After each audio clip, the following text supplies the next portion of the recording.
Bonsoir à toutes et à tous. C'est toujours un plaisir de vous retrouver chaque mercredi quand il sonne 15 heures pour votre émission de jeunesse 50 minutes entre nous.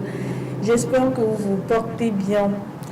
L'année académique 2020-2021 a pris fin depuis quelques heures avec la proclamation des résultats du bac 2 du BTS. Les élèves sont donc en vacances scolaires en attendant la reprise en septembre prochain. Que faire donc pendant cette période où les cahiers, livres et autres fournitures scolaires sont mis de côté ou rangés? Les vacances scolaires, que faire avant la reprise des classes? Voilà le thème sur lequel nous portons notre réflexion aujourd'hui. Et justement, pour en discuter, j'ai les amis sur ce plateau. Je ne suis entourée que donc. Bonsoir et bienvenue. Bonsoir, Brigitte. Comment vous vous portez?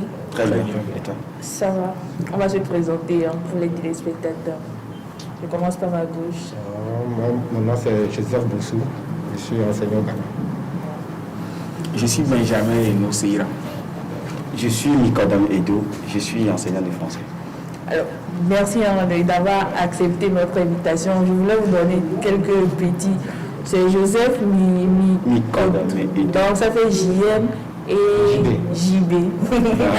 Merci d'avoir accepté notre invitation. Avant d'entamer le débat, nous allons partir pour cette transition et revenir juste après.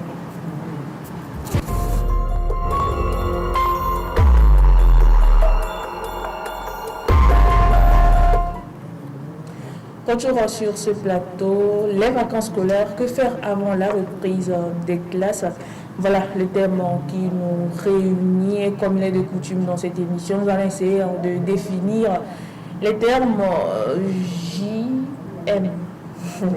Quand on parle de vacances scolaires, qu'est-ce que cela signifie? Les vacances scolaires, c'est cette période accordée aux apprenants afin de pouvoir observer un petit repos. Ce repos de récupération de toute énergie dépensée pendant l'année scolaire et en même temps de pouvoir se préparer, affûter les âmes pour entamer l'année scolaire à venir. Benjamin? Je m'aligne derrière la définition donnée par Joseph qui parle de vacances, parle de repos, parle d'arrêt momentané parce qu'on va reprendre bientôt. Du collectif scolaire. Quand je parle de collectif scolaire, je parle des élèves, des enseignants, des conseillers pédagogiques, de tous les acteurs éducatifs, voire même monsieur le ministre, il va prendre un peu congé du cadre scolaire, même si il aura toujours à gérer des affaires pendant les vacances. On va tant soit peu mettre une pause et revenir après, reprendre encore les activités pédagogiques, scolaires et tout ce qui va avec. Voilà. JB. Je pense que les vacances, un arrêt légal pour les élèves pour pouvoir se reposer, mais pas se reposer, je peux dire généralement comme ça, mais aussi de ne pas oublier leurs cahiers et leurs livres. Mais c'est ça. Alors, vous tous, vous parlez de repos. Est-ce que ça sous-entend que pendant ces vacances, il ne faut rien faire? Qu'est-ce qu'il faut faire justement pendant les vacances scolaires? Quand on parle de repos, en fait, ce n'est pas que l'élève ou bien l'apprenant qu'on suppose être en vacances, doit dormir toute la journée, dire qu'il est au repos. Non, c'est en fait se déconnecter un temps soit peu de tous ces, comment l'appelle-t-on, de tous ces travaux qu'il faisait pendant l'école quand il était encore élève. On peut dire que c'est le fait de se déconnecter, de se retirer un tout petit peu de cette atmosphère éducative. Voilà. Benjamin? Je parlerai aussi de repos stratégique. C'est un repos qui n'est pas total, tout comme un menuisier qui fait un travail, qui va s'arrêter, qui va prendre congé de son atelier. Pour l'élève, ce n'est pas ça, mais c'est un repos en ce sens qu'il ne va plus rester parmi les quatre coins qui forment sa classe, qui ne va plus voir le tableau noir, qui ne va plus voir son instituteur, il ne va plus voir ses camarades de classe, même s'il va les voir en route, mais il ne va plus les voir parmi les quatre coins qui forment la classe, mais il a maintenant l'opportunité de les voir d'une autre manière qui est sur la voie, etc. Il se retire du cadre scolaire, il se retire, si je me permets de le dire même, du joug scolaire pour se replier sur soi-même, faire beaucoup de choses qu'il a à faire pour encore amorcer une nouvelle fois l'année scolaire. Je pense que c'est ça. Quand on dit de repos, je peux dire c'est un repos préliminaire, c'est-à-dire se préparer pour la rentrée à venir. Voilà. Donc, je pense que c'est pas le moment de devoir dormir, mais de devoir travailler pour pouvoir pallier à faire l'appui. Alors justement, travail, moi j'aimerais savoir que faire concrètement pendant ces vacances-là. Un élève, qu'est-ce qu'il doit faire? Bon, c'est ça. Bon, il doit toujours apprendre, c'est ça. Donc, chercher à voir. Bon, souvent ceux qui montent en classe supérieure, ils doivent chercher à voir qu'est-ce qu'il apprend là-bas. Là, donc, déjà, dès aujourd'hui, il commence par se préparer et voir devant. Donc, c'est ça. Déjà, oui, je crois que le panacée, sinon la solution vient d'être donnée, mais je vais aller un peu plus dans les précisions en parlant des élèves qui changent de cycle et des élèves qui reprennent encore dans les autres cycles qu'ils avaient déjà amorcés. Un élève qui change de cycle a une nouvelle vie, c'est-à-dire une nouvelle manière de voir la vie scolaire. Un élève qui vient d'avoir son premier diplôme, je vais parler du certificat d'études du premier degré, n'aura plus la même manière d'appréhender la vie scolaire. Il va falloir que cet élève-là maintenant cherche à avoir les informations qui concernent son nouveau mode de vie, à savoir la vie au collège. Parce que quand nous prenons le cadre scolaire au collège, ce n'est pas la même chose que le cadre scolaire au primaire. Au cours primaire, c'est l'enseignant, l'instituteur de classe seul qui nous fait du suivi, technologie, etc. et toutes ces choses-là. Par contre, au collège, il y a un changement qui intervient. Maintenant, chaque enseignant vient parler de sa spécialité. Il y a le professeur de français qui va venir parler, le professeur d'anglais, histoire, géographie et tout. Parlant également de ce professeur-là, il y a le professeur d'anglais qui vient, qui n'avait pas encore eu à intervenir avec l'enfant au cours primaire, à moins que ce soit des établissements où on fait intervenir des enseignants déjà au cours moyen. Mais habituellement, on sait que c'est à partir du 6e que les enfants rencontrent l'anglais. Donc un enfant qui change de cycle tout de suite peut, par curiosité intellectuelle, aller vers quelqu'un qui a déjà fait cette classe-là, pas pour avoir la totalité, la quasi-totalité des connaissances qu'on va lui transférer dans la nouvelle classe, mais pour avoir un avant-goût, pour se préparer psychologiquement, parce que qui dit aussi rentrée scolaire, parle aussi de préparation psychologique. Donc cet enfant qui va qui va changer de cycle, doit faire ces choses-là a priori, histoire de ne pas se faire décevoir à la rentrée qui va arriver.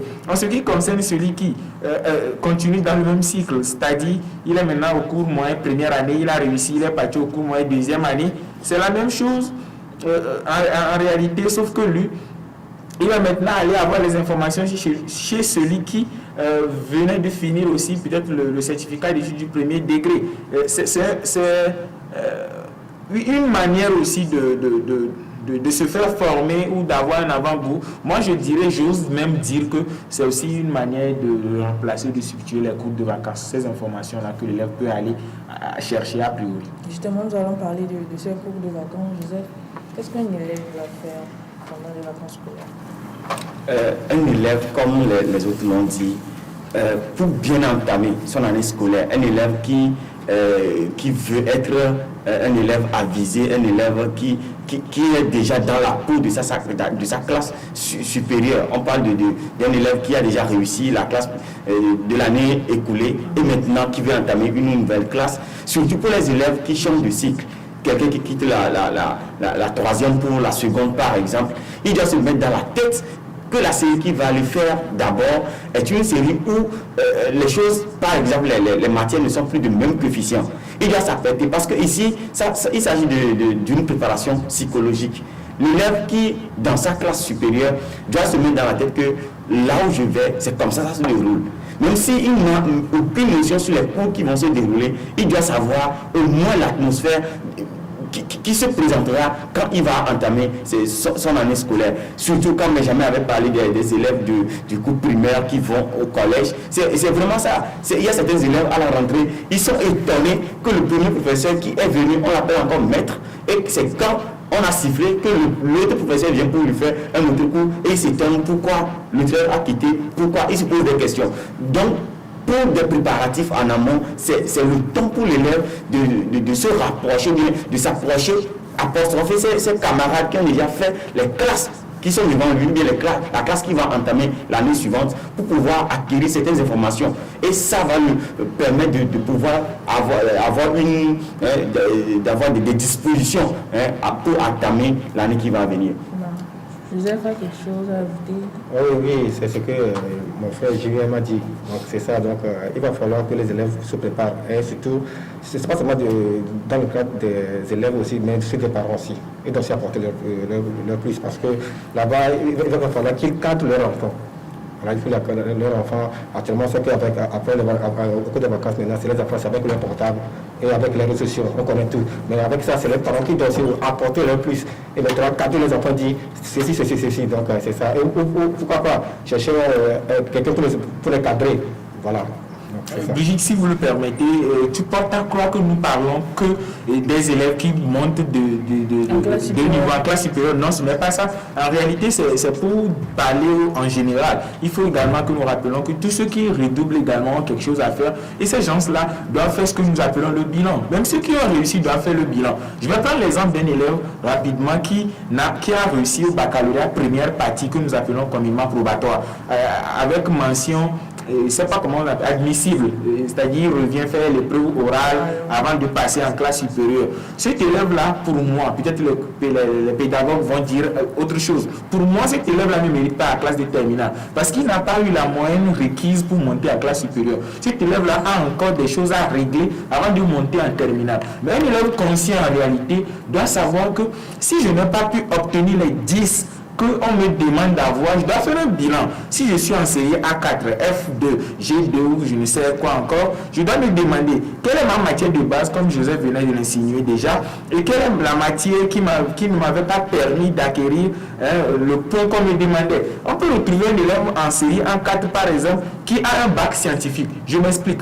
L'élève là n'arrive pas à gérer les matières de la série pour laquelle il a opté et il obtient maintenant de très bonnes moyennes dans les autres matières comme SVT, physique, maths et il jongle pour réussir. Cet élève-là aura des difficultés s'il continue encore son cursus dans une spécialité littéraire parce qu'il n'a pas encore géré les casseroles qu'il avait déjà ouvertes derrière lui. Il va falloir que cet élève-là fasse aussi le bilan. Même s'il a réussi, il faut qu'on se dise la vérité. Il faut que le bilan soit tout d'abord personnel et que le bilan soit véridique.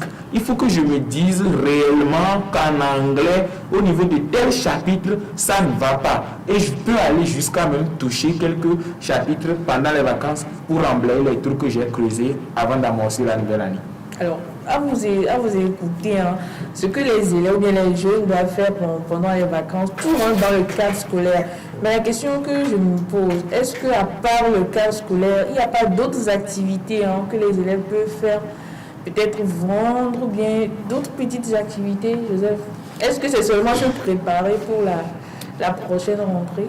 Oui, avant que l'élève ne soit dans le bain d'une rentrée future et meilleure, il va falloir qu'il ait aussi ce qu'on appelle habituellement les fournitures scolaires, les kits scolaires et ces consorts. Maintenant, comment l'élève doit être en possession de ces éléments qui doivent lui permettre de pouvoir évoluer? Quoi qu'on dise, l'élève peut avoir toutes les capacités intellectuelles, pédagogiques pour pouvoir entamer l'année. Mais s'il n'a pas ce avec quoi il va travailler, il ne pourra pas. On peut parler bien, on va jusqu'à aller réfléchir sur le cas de ces enfants qui vous allez retrouver dans le grand marché qui transportent des fardeaux pour aller vendre, pour pouvoir être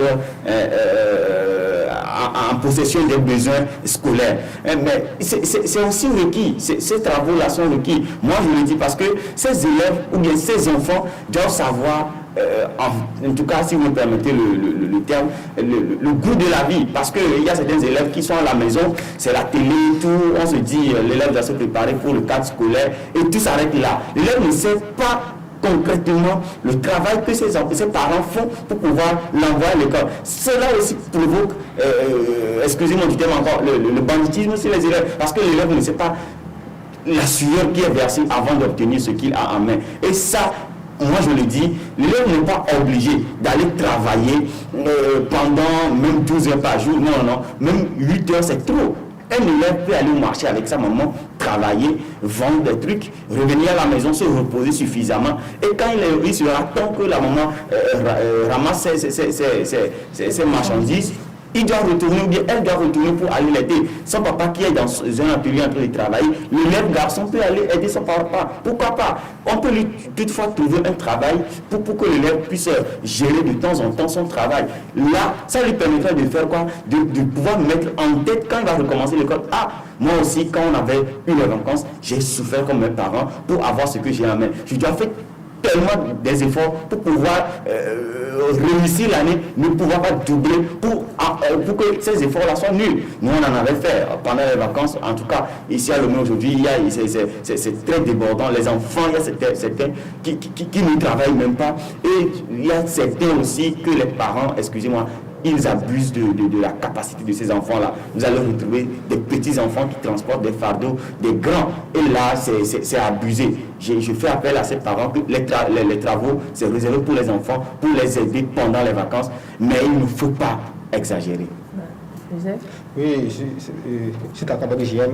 Si on dit de travailler, les enfants doivent travailler pour voir leur fourniture avant la rentrée scolaire. C'est vrai, d'abord il faut voir l'encadrement. Où ils vont travailler, comme il a dit, s'ils travaillent avec leurs parents, peut-être au marché, ou dans l'atelier, là c'est mieux.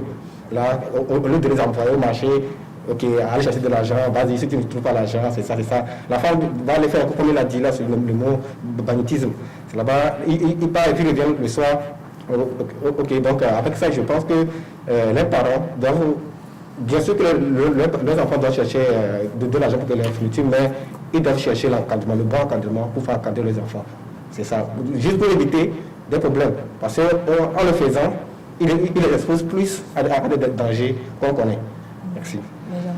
Brigitte, je pense encore à ces enfants à des milliers de kilomètres de la capitale de Lomé. Je pense peut-être à ces enfants à Kolbongou, dans la préfecture des Lacs, peut-être à Batekopé, des enfants qui sont très reculés de la capitale. J'ai bien envie de les aider, sauf que les moyens ne sont pas à bord, parce que tous ces enfants-là n'ont pas quand même les potentialités requises pour travailler. Et entre-temps, on a parlé du travail des enfants sur ce plateau et on avait quand même souligné cela. Ces enfants-là ne sont pas partis travailler à gré, mais ils sont partis travailler contre gré. Ils sont partis travailler parce qu'ils n'ont pas les moyens pour subvenir à leurs besoins. On a de ces enfants qui vont pour travailler pendant les vacances pour obtenir quelque chose, et ce qui leur permettra de payer leur écolage, la rentrée qui va suivre. Et ces réalités ne sont pas quand même à nier. Loin de nous l'idée de faire l'apologie des enfants qui ont la routine d'aller à l'école, rester à la maison pendant les vacances, suivre les telenovelas, suivre les dessins animés, reprendre la rentrée scolaire. Non, ce n'est pas là l'idée que nous voulons promouvoir sur ce plateau peut-être, mais c'est également faire un clin d'œil à ces enfants-là qui sont en train de nous suivre actuellement, qui sont dans ce genre de situation. Ces enfants qui n'ont pas l'opportunité eux-mêmes de payer, à qui la vie offre l'opportunité eux-mêmes de payer leur écolage, c'est compliqué. Mais on ne va pas tout de suite blâmer ces enfants. Non, ils n'ont pas quand même choisi de vivre, de naître dans ces genres de situations-là. Je pense que c'est la vie qui leur a imposé cela. Mais ils peuvent quand même mieux faire. Moi, j'ai l'habitude de dire, ces enfants-là peuvent profiter de l'occasion pour quand même prôner l'excellence. Parce que je ne vois pas en quoi ces enfants vont souffrir pour trouver peut-être l'écolage. Dieu merci, qui a un communiqué du gouvernement qui stipule déjà qu'à partir de cette rentrée, ils n'auront plus à payer les frais scolaires et autres, et instructions, etc. C'est déjà bon. Ça va quand même soulager ces enfants-là qui sont voués à eux-mêmes. Mais je voudrais également retourner le verso de la chose pour penser à ces enfants également qui ont l'opportunité de ne rien faire. C'est-à-dire, je vais nommer tout de suite, appelons les choses par leur nom, je vais nommer les enfants des riches ou des plus aisés, les plus opulents, qui n'ont pas l'occasion d'aller titiller la chose professionnelle. C'est très dangereux parce qu'on a de ces gens-là qui ont eu et le pain et l'argent du pain, en ce sens qu'ils n'ont pas eu l'opportunité de connaître ne serait-ce que les quelques séquelles de la souffrance, mais qui se retrouvent en entreprise, qui n'arrivent pas à s'en sortir, parce qu'ils n'ont pas connu ces leçons-là que la vie donne à ces enfants qui circulent encore dans les rues, ces enfants qui sont actuellement jetés à l'heure où nous sommes en train de parler. Ça fait quand même...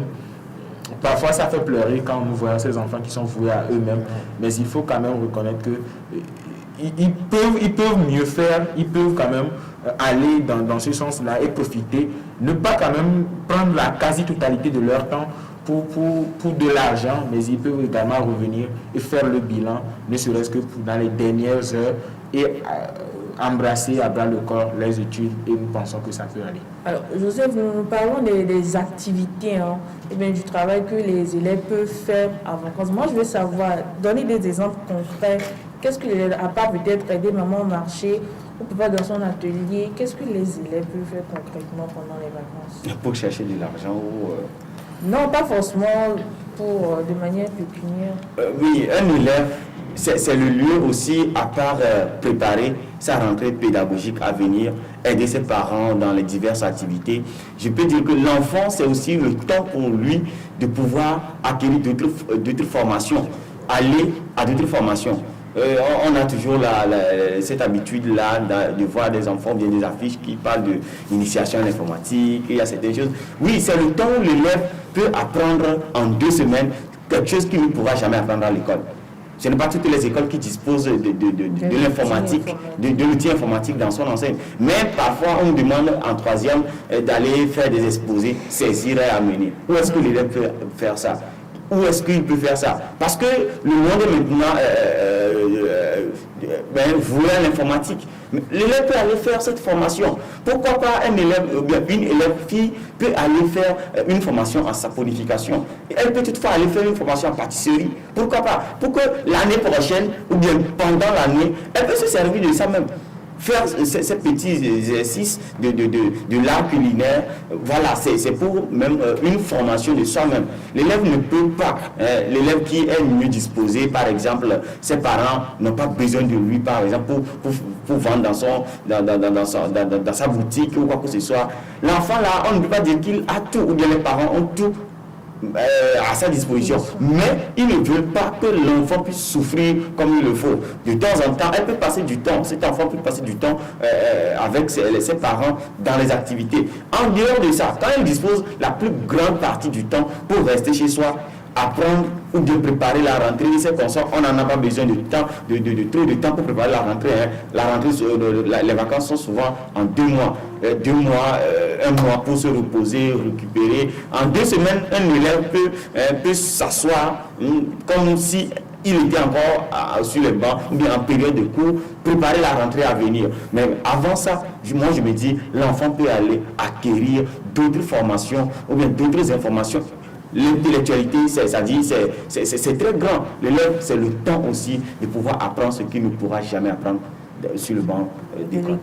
Benjamin?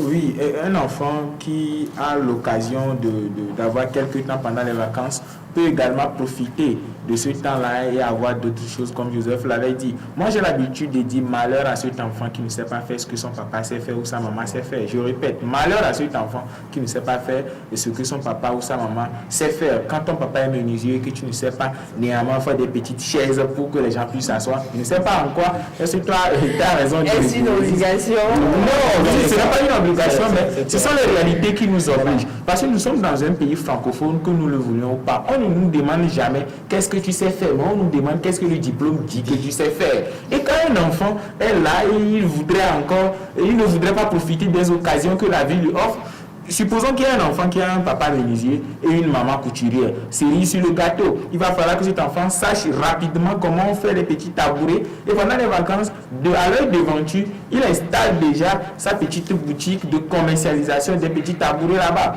Nous, on en avait fait et cela n'a pas été vain quand même, ces efforts-là. Et cet enfant peut également profiter, aider sa maman à faire ses petits ourlets, etc. dans son atelier de couture. Les pédagogues ont su dire que les enfants qui ont l'habitude de beaucoup s'amuser et beaucoup faire concocter ce genre de choses sont plus intelligents à l'école parce que l'enfant donne déjà des activités de réflexion à son cerveau pendant les vacances. Et cet enfant s'en sort mieux lors des exercices de réflexion. Parce que son cerveau n'a pas seulement l'occasion de décortiquer un feuilleton, de décortiquer un dessin animé, mais son cerveau a également l'opportunité de toucher à quelque chose, de pouvoir défaire une corde qui a été touffue, et ça amène l'enfant à réfléchir mieux. Maintenant, un enfant peut-être qui nous suit va me dire, moi, mon papa, il est bureaucrate, maman aussi est bureaucrate, qu'est-ce que je dois faire?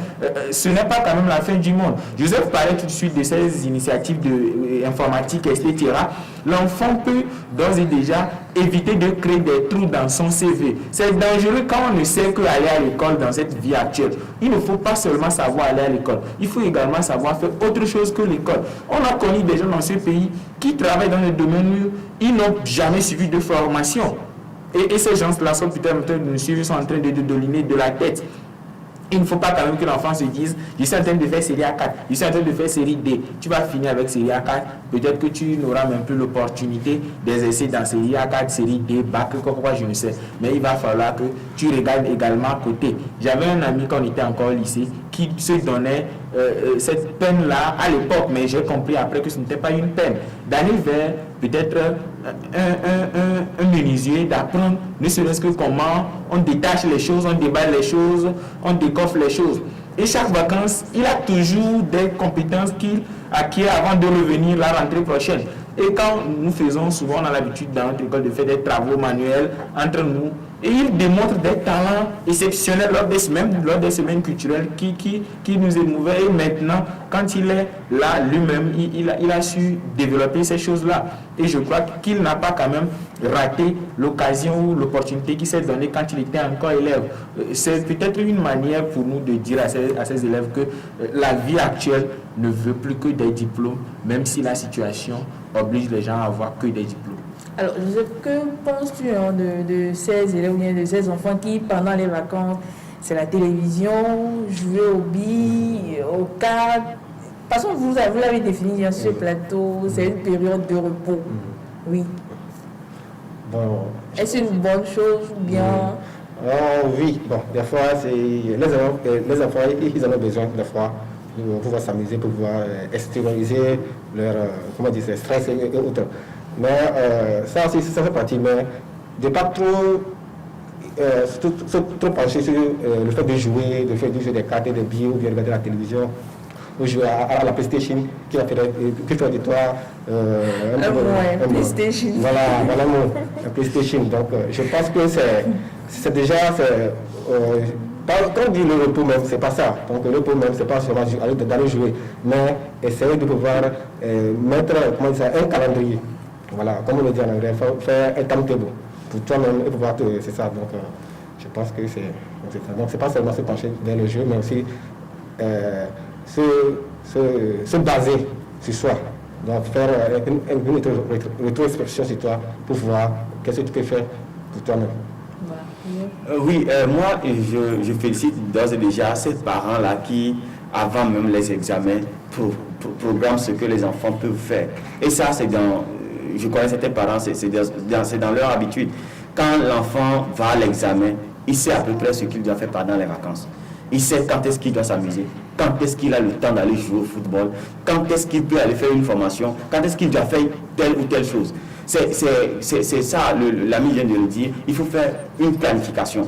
L'enfant qui, dans sa vie, n'a jamais joué du billes, vous allez voir sa réflexion dans l'avenir, quand il va voir les enfants en train de le faire, il va s'énerver à tout bout de champ.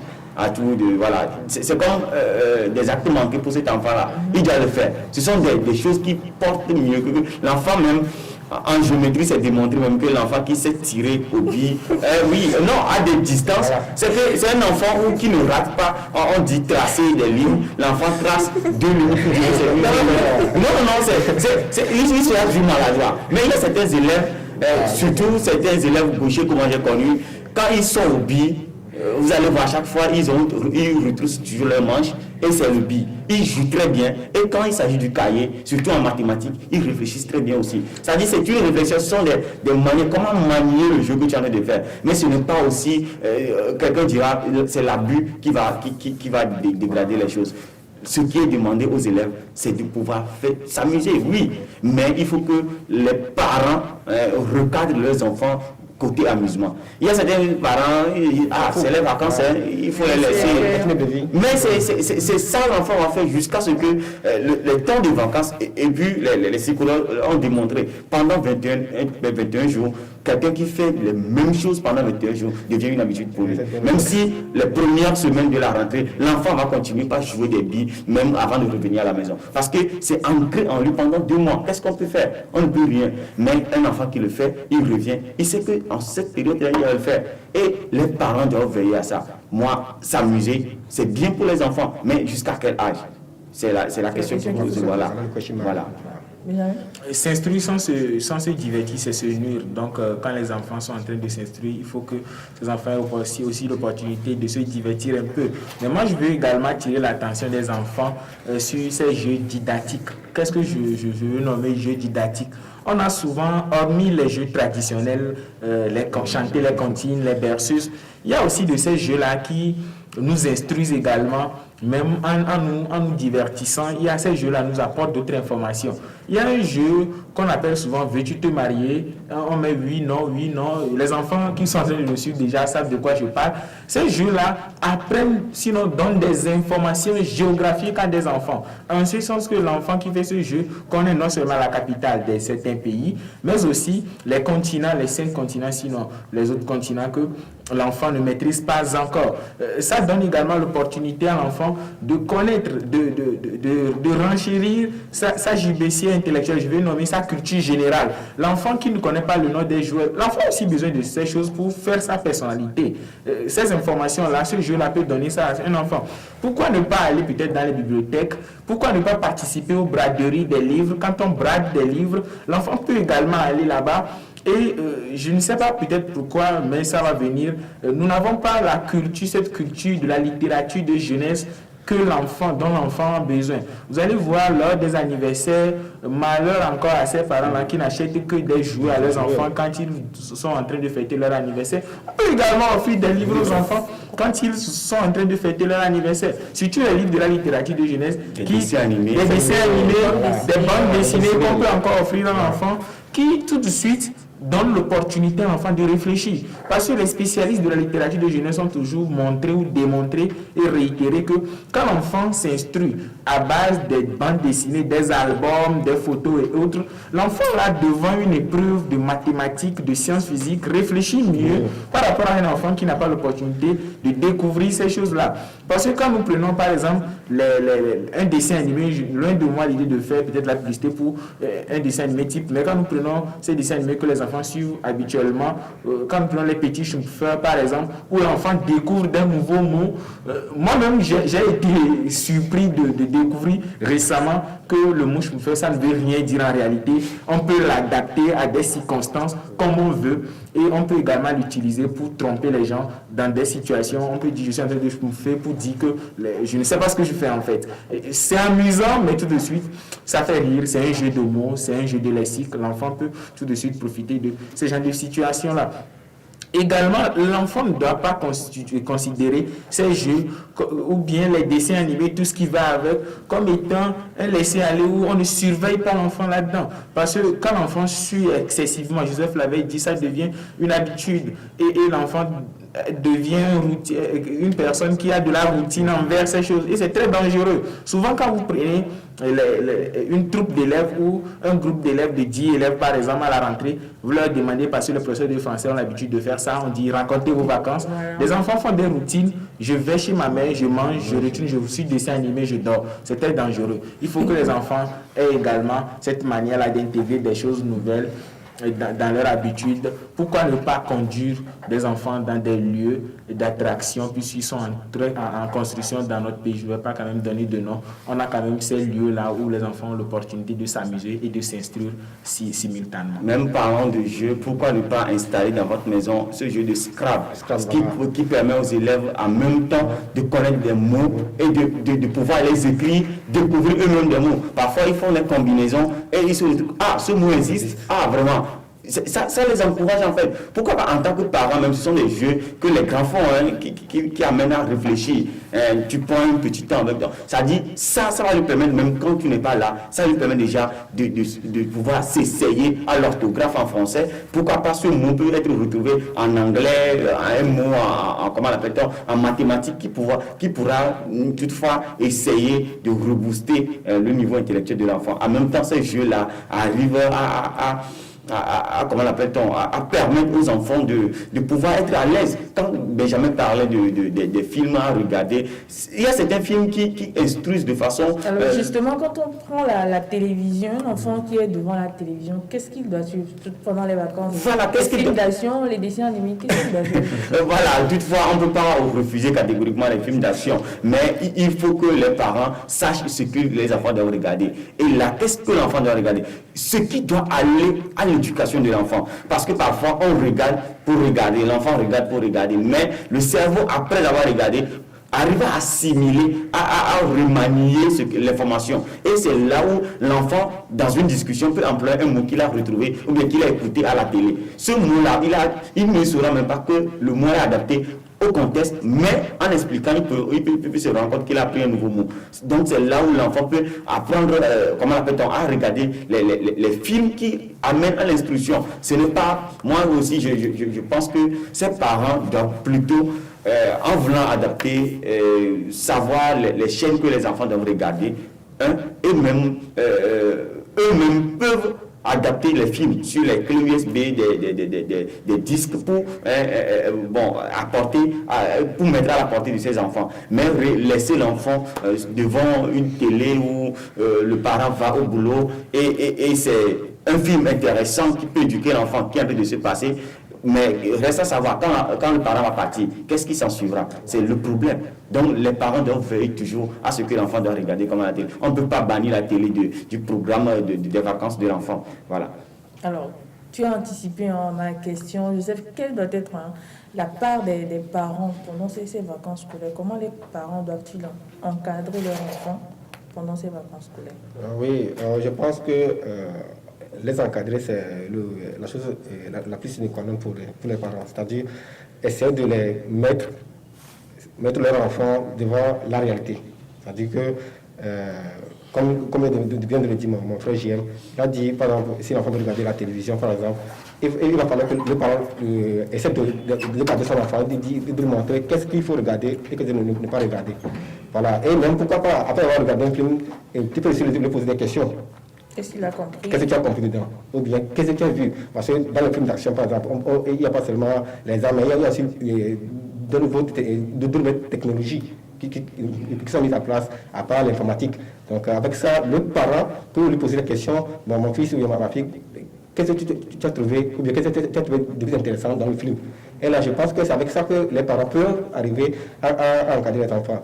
Et même, après ça, quitter la maison, comme il vient de le souligner, des fois, les parents quittent la maison, ils laissent leur enfant. Mais avec quoi?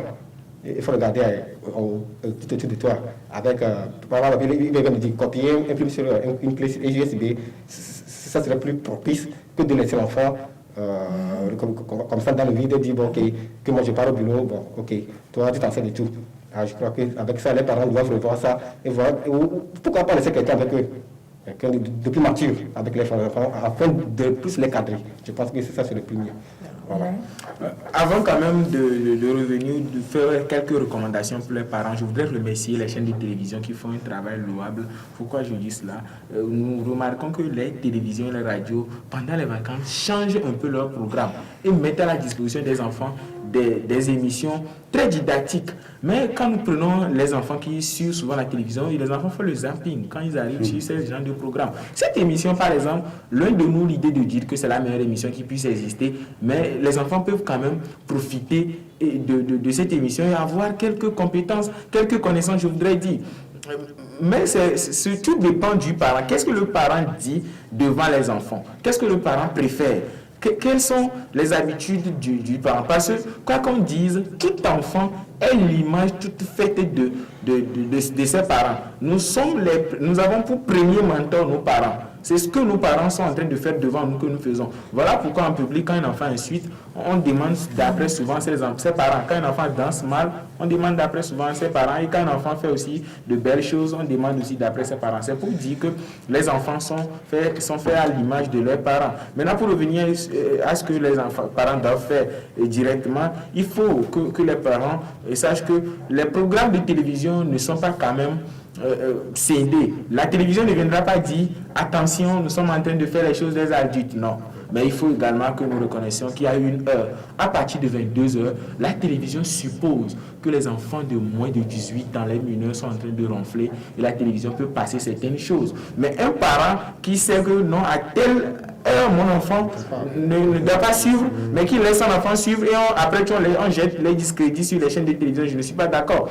Il revient maintenant aux parents de savoir que ce n'est pas parce qu'on a fait le dernier sifflet, on a donné le dernier coup de sifflet, que l'année académique est finie, la télécommande est devenue la solution pour l'enfant. Non, il faut que le parent apprenne aussi à retirer la télécommande quand il fait tard, pour permettre également à l'enfant d'aller dormir. Parce que quand nous avons parlé de repos, nous avons parlé de dormir un peu en début d'émission, c'était pour dire aussi que à côté du jeu, à côté de la partie ludique de la chose, il y a aussi un repos physique qui s'impose.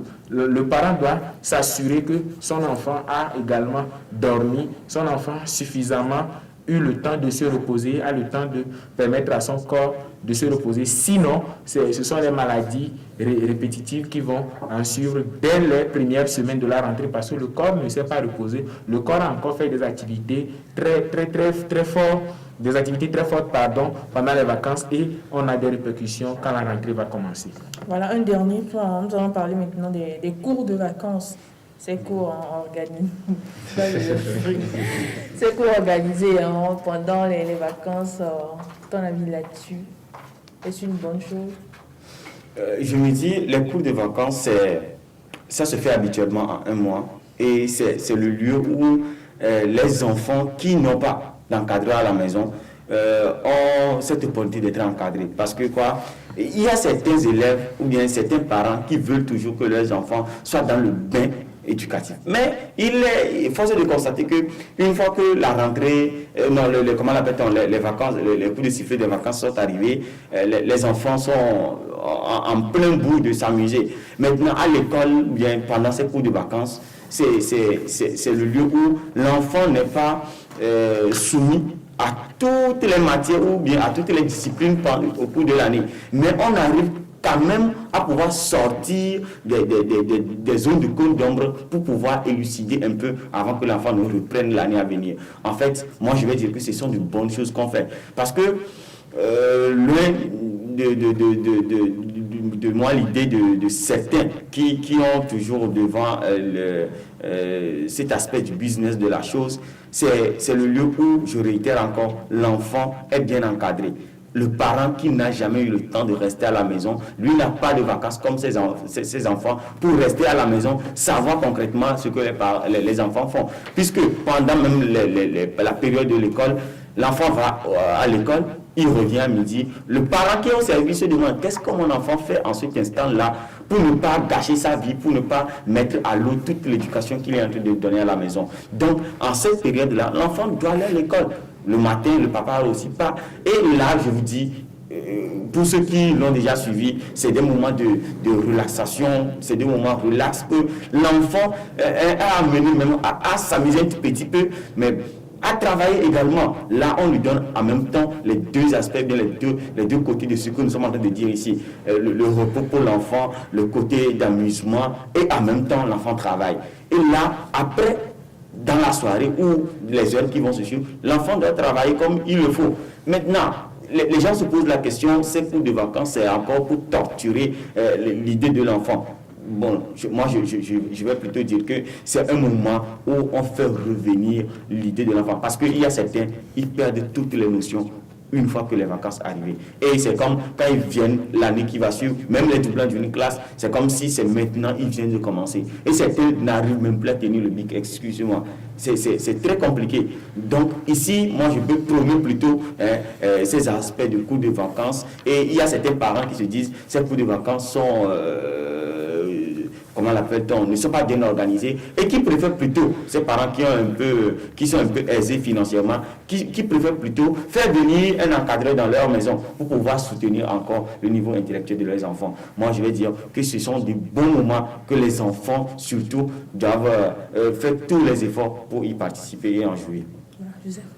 Oui, c'est ça. Je pense que les cours de vacances sont sine qua non. Pourquoi? Parce que c'est avec ça que les parents aussi arrivent à voir leurs enfants, à le mettre dans leur bain. avant la rentrée. C'est-à-dire que c'est un cours préliminaire.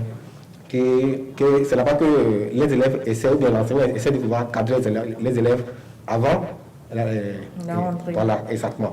Donc, je pense que avec ça, les parents aussi doivent se souvenir d'une chose.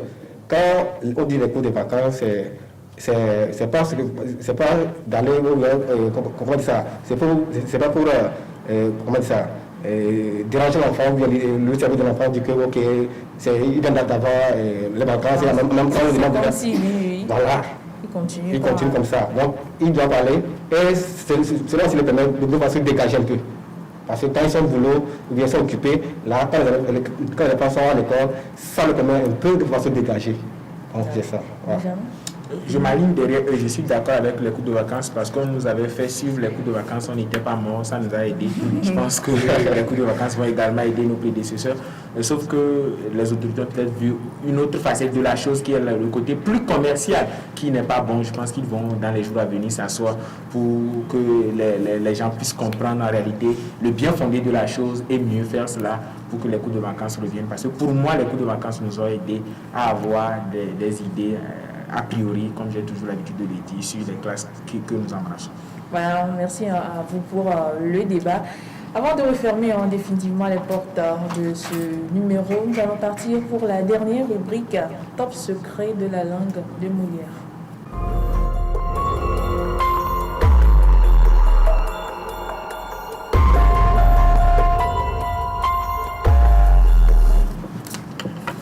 Voilà, retour sur ce plateau.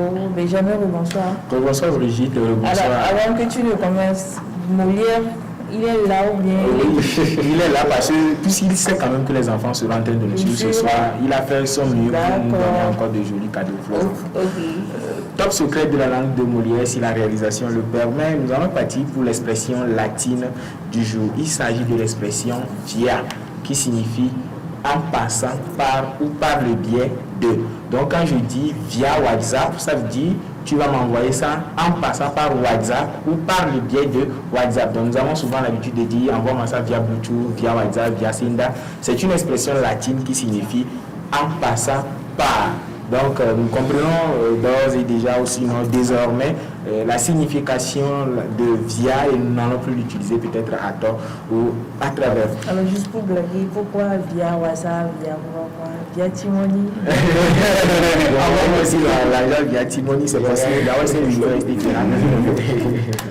Peut-être que les enfants vont profiter pour aussi s'envoyer des messages et s'apprécier entre eux actuellement via téléphone portable. Une citation également nous intéresse en ce jour. Il s'agit du grand Aristote qui a dit « Les racines de l'éducation sont amères, mais ses fruits sont doux. » Les racines de l'éducation sont amères, mais ses fruits sont doux. Aristote a donc dit le maître mot pour dire que c'est compliqué d'apprendre, mais quand on finit d'apprendre, quand on jouit de ce qu'on a appris, ça fait plus plaisir que les difficultés que nous avons rencontrées lors de notre apprentissage. La citation nous vient d'Aristote. Nous avons également l'habitude de commettre ces quelques erreurs, l'erreur est humaine, mais persévérer est diabolique. As-tu bout de champ? L'expression on l'a utilisée souvent dans nos discours, dans nos discussions. As-tu bout de champ? Nous mettons souvent T. Non, on utilise as-tu bout de champ en mettant plutôt P. Parce qu'on suppose qu'il s'agit des autres extrémités du champ. L'expression est née en 1889, si j'ai bonne mémoire, et l'expression disait au début qu'il faut gérer les situations avec les quatre côtés qu'on dispose d'un champ. Nous voulons parler de champ de manioc, champ de maïs. Donc, au lieu de mettre T au mot champ, mettons plutôt P. C-H-A-M-P.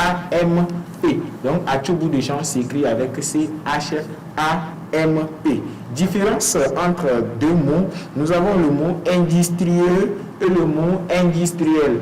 Les deux mots sont des paronymes parce qu'ils prêtent beaucoup confusion. Le premier mot, industrieux, veut dire avec habileté, avec adresse, veut dire avec rapidité aussi, si on peut accepter cette synonymie. Par contre, industriel est dérivé de industrie.